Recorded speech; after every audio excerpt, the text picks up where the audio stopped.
Hello मैत्रिणींनो, तर मी तुम्हाला गेल्या वेळेस सांगितलं की कॉम्पॅक्ट आणि लूज पावडर मधला फरक. तर आपण डिटेलमध्ये बघू आता लूज पावडरचा काय उपयोग आहे. लूज पावडर मध्ये असतं कॅल्शियम कार्बोनेट, जे की कॅल्शियम कार्बोनेटचा आकार कसा असतो, डायमंड सारखा निमुळता.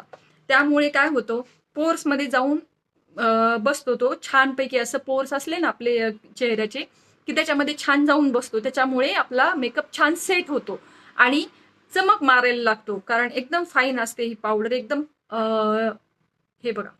आणि व्हाईट व्हाईट आपला बेस पण व्हाईट व्हाईट दिसतो कधी कधी. कशामुळे की हे खूप एकदम बारीक पावडर असते, त्याच्यामुळे ते व्हाईट व्हाईट बेस दिसतो आपला, खूप जास्त पावडर जर झाली तर.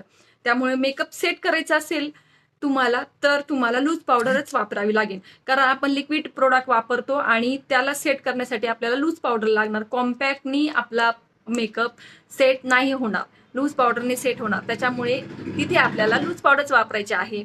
तर तुम्हाला कॉम्पॅक्ट आणि लूज पावडर मधला फरक समजला असेल तर हा व्हिडिओ नक्कीच लाईक, शेअर, कमेंट आणि हो, अशाच व्हिडिओसाठी फॉलो करायला विसरू नका. थँक्यू.